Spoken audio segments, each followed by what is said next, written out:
Good Wednesday evening and welcome to the NCWLIFE Evening News. I'm Grant Olson. Before we get to tonight's top stories, let's take a quick look outside our weather window. And today, a lot like yesterday, a lot of those low-hanging clouds, temperatures almost identical to yesterday as well. Boy, a very calm Columbia River as we look down at the Wenatchee area. That's from our Sky-Fi tower camera up on Wenatchee Heights. And as we move into the later hours of this evening, snow is on its way. In fact, I just looked at the latest radar and it is knocking at the doorstep for the 5 o'clock news, and it'll start in our area tonight and then spread over to the Spokane area. I think we could see 2 to 4 inches of snow, maybe even 5 inches of snow as we wake up tomorrow morning, and then just some flurries. We'll talk more about that weather system coming up a little bit later on.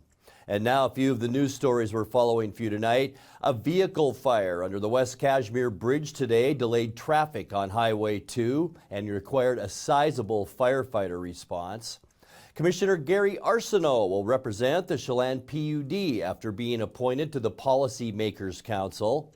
And Chelan County inducted its newly elected officials into office last week, but Douglas County waited until the first business day of the new year. We'll bring you that. But first, our top story tonight. 2 Wenatchee Valley suspects are jailed tonight after local police and the U.S. Marshals tracked them down for alleged stolen vehicle and theft-related crimes. 31-year-old Filberto Santana and 24-year-old Emily Lorraine Stotts were the target of a Columbia River Drug Task Force investigation. Both were wanted on warrants, including charges of unlawful firearm possession and trafficking stolen property. Local police and the Marshals attempted to arrest the pair on Tuesday in a stolen vehicle at the Easy Street Park and Ride. When they did, Stotts allegedly tried to drive away and police used a taser to subdue her. Santana allegedly sprayed 2 officers with a can of car detailing spray during the incident. Police believe Stotts and Santana were traveling throughout the Wenatchee Valley in stolen vehicles for much of December and using them to commit further crimes. A vehicle fire under the West Cashmere Bridge today delayed traffic on Highway 2 and required a sizable firefighter response. No one was reported injured, but the semi-truck was fully involved when the Cashmere Fire Department and other agencies were dispatched shortly after 11 a.m. The fire itself was brought under control quickly, but cleanup and towing kept roadside crews busy at the site for several hours. Commissioner Garry Arseneault will represent the Chelan PUD after being appointed to the Policy Makers Council. The group meets twice a year in Washington, D.C. to advocate on public power utility issues. 45 elected or appointed officials make up the Policy Makers Council and go before Congress on behalf of 2,000 public power utilities nationwide. Arseneault will serve a 3-year term and will finish his term as president of the Washington Public Utility District Association coming up in April. In other news, Chelan County inducted its newly elected officials into office last week, but Douglas County waited until the first business day of the new year. 10 officers were sworn in on Tuesday, including Douglas County PUD Commissioner Aaron Vebrock. The other 9 were all Douglas County officials, including the 3 newest, Treasurer Felicia Rosales, County Clerk Jen Bigger, and Coroner Tanner Bateman. Bateman is Douglas County's first ever elected coroner after the county population passed a statutory level that requires the office to be filled by voters. All of those sworn in yesterday, only Vebrock faced a challenger in his run for office. Well, when we come back, Washington's Attorney General will talk with downtown Wenatchee merchants later this month. The city of East Wenatchee will be co-hosting an informational open house to talk about an upcoming joint project on 19th Street Northwest. And drones will be flown over known pygmy rabbit locations this month in Grant and Douglas counties. I'm Grant Olson, and you're watching the NCWLIFE Evening News.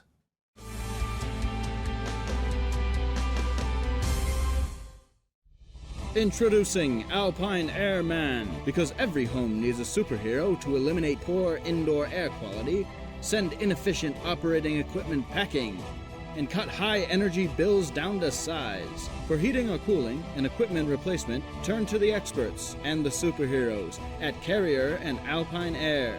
We offer the best deals on high-efficiency Carrier products, along with friendly, knowledgeable service and incredible savings to fit your budget.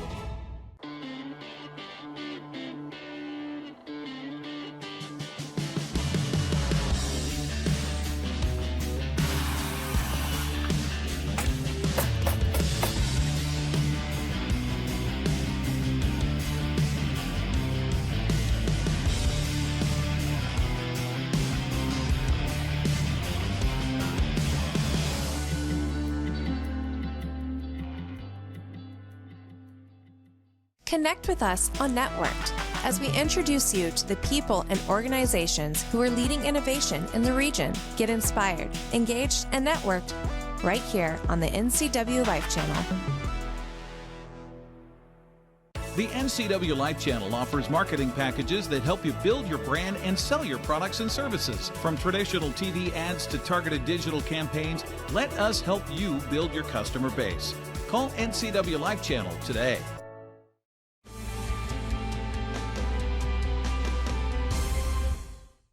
Welcome back. In another news, Washington's Attorney General will talk with downtown Wenatchee merchants later this month.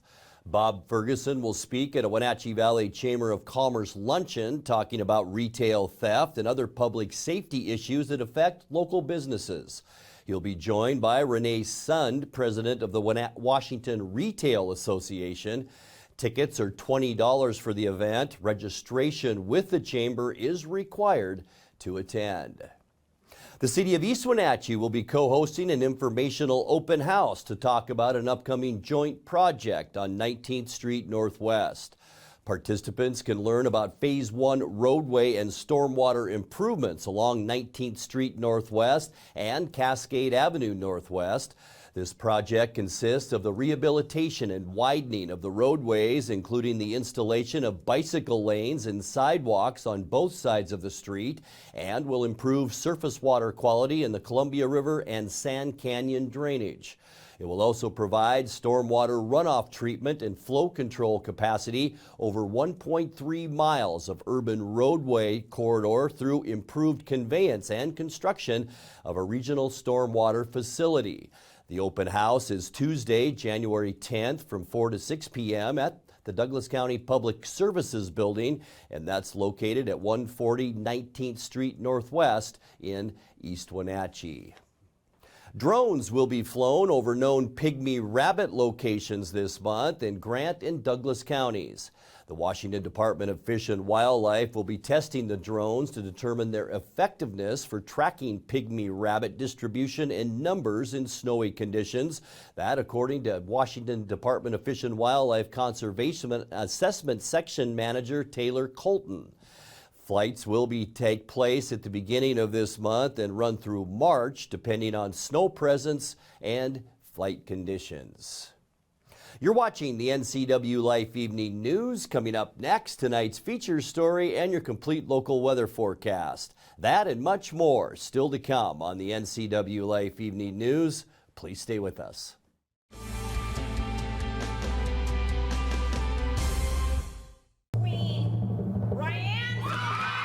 It all starts somewhere. Join the NCWLIFE channel for live coverage of the Apple Blossom Top 10 selection process. Tune in to our Facebook page for the Get to Know You on Monday at 6 p.m., the Top 10 speeches Tuesday at 10 a.m., and the Top 10 announcement at 6 p.m. Coverage is brought to you by Coldwell Banker Cascade, Confluence Health, Harvest Valley Pest Control, and Wenatchee Valley Dispute Resolution Center. Watch it all on the NCWLIFE channel Facebook page.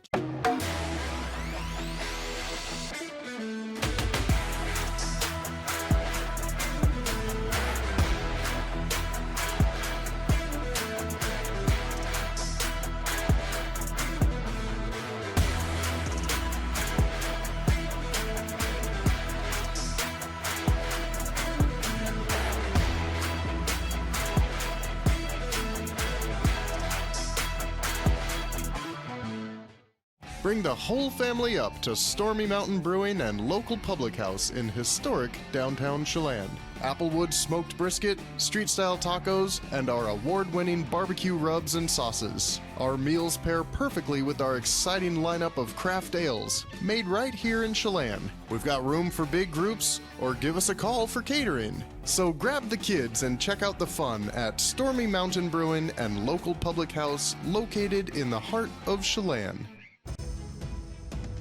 Hello, television family. Grab your cup of coffee each weekday morning and join me. I'm Dan Kuntz, the host of Wake Up Wenatchee Valley. It's Wake Up Wenatchee Valley. It's everything you need to start your day. We're live and we're local at 7 a.m. every weekday on the NCWLIFE channel. Get your body moving. Tune in for Vibrant Motion, featuring low-impact aerobics hosted by Connie Townsend. These workouts are great for all ages. Vibrant Motion brought to you by the Wenatchee Valley Senior Activities Center, weekdays on the NCWLIFE channel.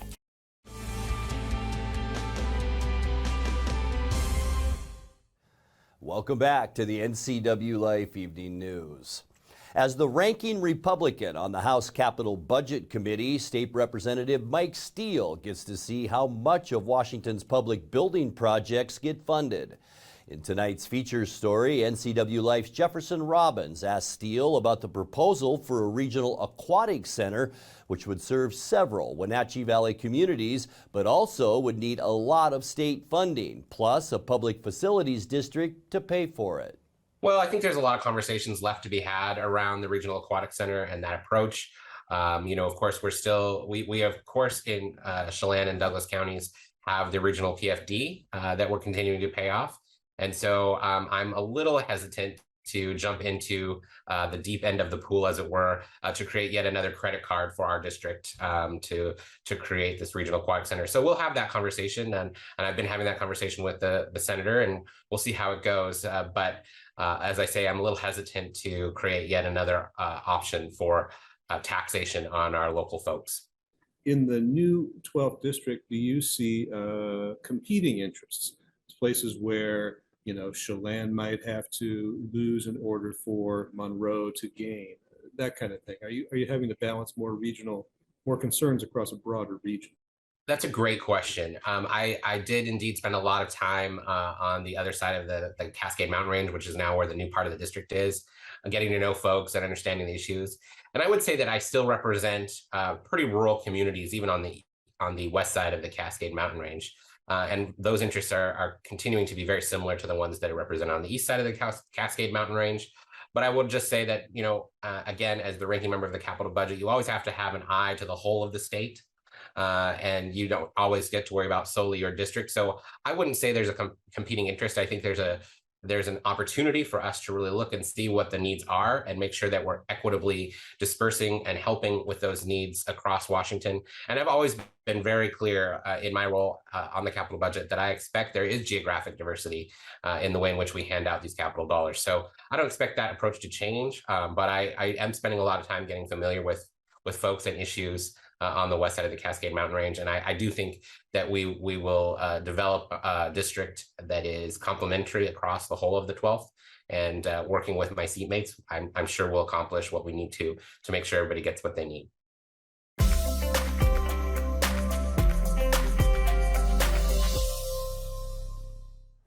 Let's take a look now at your north central Washington weather forecast. Snow is upon us, and we'll get to that in a second. You can almost see it moving in throughout the day today. The clouds darkened up out there, and we have a pretty decent-sized storm headed our way. Omi Gardens shot today, this afternoon from our Sky-Fi Tower camera, looking back at the Wenatchee Valley. And as I mentioned, the storm system will come from the southwest, and it awfully dark there this afternoon. 31 our high temperature unofficially today. We were 32 Monday, 32 yesterday, 31 today, so pretty consistent this week. 32 is our normal, our record high. 51 degrees, and that was set back in 1984. Low this morning, 28. Our normal is 23 degrees, and our record, it was a chilly one back in 2004 at 7 degrees below zero. Sunrise, 7:48, and the sun sets at 4:24. I've talked about the storm system moving in. We are under a winter weather advisory. It went into effect at 4 p.m. this afternoon. That may get upgraded to a watch by the time we get into tonight, but we are seeing the chance chances of some heavy snow. I think we're going to see anywhere from 3 to 4 inches. I think it even could be even more than that by the time we wake up in the morning. And then as we move over into Moses Lake and Ritzville, the chance of freezing rain. So when you make that morning commute tomorrow, be extra careful. The weather advisory goes until 8 p.m. tomorrow night. All right, taking a look at what we can expect as far as temperatures go tomorrow. Things will slowly begin to warm up, but with that storm system kind of moving out tomorrow, we'll stay pretty consistent. Moses Lake will warm up to 37 tomorrow, 36 in Ephrata, and 34 degrees in Quincy. We'll see about the freezing mark here in the Wenatchee area at 32, and a lot of us very consistent. 32 to 33 degrees for tomorrow's high temperatures. Taking a look at tonight, here is that big storm as it gets set to move in on us. It's actually tapped into the Pineapple Express all the way back to the Hawaiian Islands, bringing flooding rains to parts of California, and that's what we will see tonight. Overnight, 3 to 5 inches is possible. I'm thinking more close to that 5-inch total. For Thursday, we'll see a cloudy start to our day with snow flurries, so keep that in mind when you make that commute. High temperatures in the low 30s before our next round of storminess heads our way. And here it is on Friday as we end our work week. Cloudy skies. I don't think we'll see a whole lot during the day Friday, but PM, rain and snow definitely a possibility. We'll see highs on Fridays warming up into the mid-30s. As we get into the weekend, it is going to be a wet one on Saturday. Cloudy, rain and snow likely throughout the day. Here's the good news out of all of that. High temperatures near 40 degrees on Saturday. Here's our next area of storminess moving just onto the coast of Oregon and Washington for Sunday. 30% chance of rain and highs in the upper 30s as we end our weekend. And then getting into Monday, yeah, it's going to be wet as well. Cloudy skies. Look at 1, 2, 3, and there's another area of low pressure. That's 4 lows just off the coast, and that's going to keep us stormy on Monday with the 40% chance of rain and high temperatures again in the upper 30s. Getting into Tuesday, the end of our forecast. Here's the area of low pressure now in central Oregon, and it is going to spin that moisture right back up at us on Tuesday. Rain is likely throughout the day. High temperatures on Tuesday, once again on the mild side, right around 40 degrees. Let's take a look now at your 7-day forecast brought to you by Apple Valley Honda. And tonight, a fairly mild overnight tonight expected at 26 degrees. Okay, overnight, remember, winter storm advisory. It's going to go until 8 o'clock on Thursday. I think most of our snow showers will end late in the morning tomorrow. 32 degrees are high. Evening rain and snow on Friday and 36, and then a wet one on Saturday kicking off our weekend, but we will warm up to 40 degrees the high for Saturday. Getting into Sunday, cloudy, a chance for rain and 39, a little better chance for rain on Monday and 38, and then a very good chance for rain. Once again, an all-day rain event for Tuesday shaping up. Cloudy skies, rain likely, high temperature then of 40 degrees. And that's a look at your local weather forecast. Coming up next, tonight's sports report with Eric Granstrom and more as the NCWLIFE Evening News continues right after this.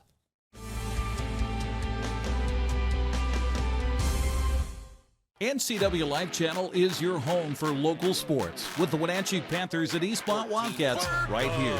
Coverage brought to you by Abby's Pizza, Biosports Physical Therapy, Clean Connection, Coldwell Banker Cascade, Confluence Health, Dick's Heating and Air Conditioning, Global Car Care, Harvest Valley Pest Control, Highlander Golf Course and Grill, Kennedy Real Estate Group, Les Schwab, Sangster Motors, Save Mart, and Together for You.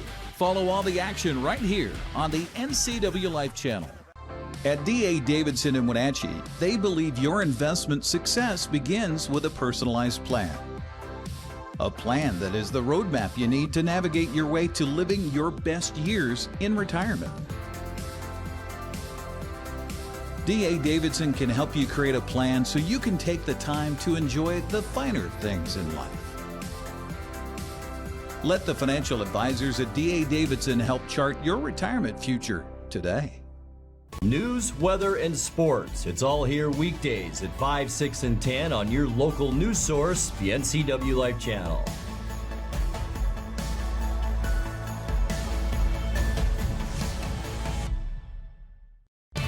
And now it's a sports update on the NCWLIFE channel. And a happy Wednesday to you, and bless you, Malcolm Whitehall. Seattle Kraken erased an early 2-goal deficit and came back for a 5-2 win at Edmonton last night. After spotting the Oilers' goals in the first and early in the second, Seattle came storming back with goals by Matty Beniers, Jaden Schwartz, and Yanni Gourde to help win their second straight. Power play of 32%. Seattle on pace to have one of the worst ever in the history of the league. Here's Draisaitl, backdoor, wrist shot, score! Ryan Nugent-Hopkins. And then here's McDavid breaking around Soucy on net, scores! 2-0 Edmonton. McDavid, his league-leading 33rd. Still just 2 for 30 in the last 12. One-timer saves Skinner, and the rebound bounds in. Might have gone off Beniers, who was engaged with Darnell Nurse. And when you're struggling, sometimes you need an ugly one to go, and Matty Beniers just got it. Inside to McCann, quick wrist shot, and the missed high glove, and all of a sudden, Seattle's got one back and will be on the power play, and now it's tucked home, and the game is tied. Shoveled home by Jaden Schwartz, and he's off the schneid, set up by Beniers. Face off to Skinner's right, a quick dish. Schultz open, denied by Skinner's blocker. The rebound, Gourde scores. Seattle has its first lead of the night, 3-2, and Yanni Gourde. That opportunity away as Hyman was driving to the far post. Here's Schwartz, sharp angle shot off the glove of Skinner, backdoor score! What a feed from Wenberg, and it's buried by Jared McCann, his 17th, and it's 4-2 Kraken. He was twisted down, a chance for a clear. Schwartz to Tanev, and now the net empty. Wenberg open net, and he'll put it home. 5-2, Alex Wenberg. Nurse tries again, off the stick of Soucy. McLeod, a one-timer Bouchard wide, and that'll do it. And the Edmonton Oilers have dropped 5 straight at home, and Seattle moves into 3rd place in the Pacific Division. And despite the early lapses, Coach Dave Haxtell pleased with the effort of his boys, especially being physical on the boards. You know, it wasn't anything spectacular about this game, but we were a little bit sloppy with the puck, especially early in the first 10 minutes. But we were checking well, and then we cleaned up our puck play. Obviously, got ourselves into a hole with the second goal against. That was a broken play, a mistake on our part. It ended up in our net, but we were able to battle back. The power play goal was obviously a big goal for us to get going. We were able to execute on a delayed penalty and then 2 face-off goals. So those are key ways to be able to create offense and score. We were able to do that tonight, but the best part of our game, and the most important part, we checked throughout our lineup tonight. Martin Jones stopped 30 of 32 shots on goal. Seattle now heads for Toronto tomorrow, with the puck dropping at 4 o'clock in the afternoon on Root Sports Northwest. Well, unfortunately for the Seahawks, losing 5 out of the last 7 games has taken some of Seattle's future out of their control as they head for the final week of the NFL season. Seattle must beat the Rams Sunday and then watch Detroit and Green Bay afterwards, hoping for a Lion victory. Coach Pete Carroll says no matter what, the Seahawks will do their best to complete and compete for a win. It comes down to round 2, and for 2023, and we're going to get it cranked up this week, and it's a championship opportunity if there ever was one, and so we're going for it again. I know that there's been maybe some question about the order of the games being played on Sunday or whatever, and that doesn't mean anything to me. We don't care about that one bit. It's not going to change anything that we're doing. We're going for it, and then maybe there'd be a pretty good party afterward, to watch the next game. But the last thing I would ever worry about is Coach Campbell's team not getting ready to play, regardless of what's at stake or what's going on. He's going to get them fired up and jacked. That's all he's ever done, and that'll be a great match too. So we got to take care of business and be focused on our stuff and have a great week. Hopefully, get a couple guys healthy again and go put a finishing touch on this regular season with some excitement to come. Now, if Seattle beats the Rams, that would eliminate Detroit from the playoffs. Carroll was asked if that leaves the Lions with nothing to play for since they'd be out of the postseason. And I know what I would think, but if people think you're not going to go for it, that's where I'm going even harder. I'm going to find every way I can. And if somebody thinks you're going to hold back, there's so much conversation about that, and it's kind of like the syndrome, like, oh, if you don't have something to play for, you're not going to play hard. Who do you think these guys are? These guys are freaking warriors. They're going to go out and battle. They don't care. I mean, maybe there's some guys that don't, but I don't know. I don't understand that thinking, and so that I wouldn't. You'd say a cuss word and away you go. And the way you're off and playing, and that's it. Seattle and Los Angeles kick off at 1:25 in the afternoon Sunday at Lumen Field on Fox. Green Bay and Detroit will kick off afterwards at 5:25. That's on NBC's Sunday Night Football. Well, the Eastmont girls bowling team picked up a 3-1 win over Moses Lake at Eastmont Lanes yesterday afternoon. Wildcats won the first two matches, and one of the two Bakers with a pin total of 1657 versus the Mavericks 1403. Reese Kautzman was the high bowler for the day for Eastmont with a 203. How about that? Wenatchee ran into some non-league trouble on the west side yesterday in boys basketball. Well, Moses Lake found out how good Davis could be. The Panthers fell at Kentwood by a score of 71-30. Mavericks fell in Yakima to the Pirates 79-35. Other boys action, East Valley topped Ephrata 66-52. Olmec over Cashmere 74-64. Quincy topped Chelan in a barn burner 83-81 the final despite 40 points from Dylan Jay. Brewster beat Tonasket 76-66. Lake Roosevelt edged Okanagan 71-67. Manson had no trouble with Oroville, winning that one 66-24. Girls teams out of the basin had a rough night last night. Moses Lake fell to Davis 67-35. Ephrata lost at East Valley 72-33, and Quincy was quieted by Chelan 60-46. Juliana Perez led the Goats with 19 points. Omak edged Cashmere in other Caribou Trail League play 51-46. Okanagan beat Lake Roosevelt 60-32. Oroville stopped Manson 43-30. Liberty Bell beat Bridgeport 56-52, and Brewster topped Tonasket 63-41. That's a look at sports news. I'm Eric Granstrom. Grant, back to you. Thank you very much, Eric. And now let's check in with Dan Kuntz for a look at what's coming up tomorrow morning on Wake Up Wenatchee Valley. Dan? Thank you very much. On tomorrow's Wake Up Wenatchee Valley, our guest will be Mike Steele, 12th District State Representative. Mike Steele had a chance to visit with our news director, Jefferson Robbins, to talk about the upcoming legislative session, which gets underway Monday, the 9th. And it's a long session. It's the 100 and some odd days session where they do the budgets and everything like that. Mike Steele is an important part of that budget writing process. We're going to learn more from Mike in tomorrow's edition of Wake Up Wenatchee Valley. We'll also let you know exactly how much snow we got overnight when we visit again on Thursday morning, and everything else you need to get your Thursday going. Make a point to join me live and local tomorrow morning, 7 a.m. right here from Studio 4 for Wake Up Wenatchee Valley. Back to you. Dan, thanks so much. And that will do it for our newscast tonight. For more on these stories and other news from around North Central Washington, you can find us on Facebook or our website at ncwlife.com. And remember, if you see news happening, we'd like to hear from you. You can send us an email at news@ncwlife.com or give us a call at 888-6295. I'm Grant Olson. Thanks so much for being with us, and have a great night.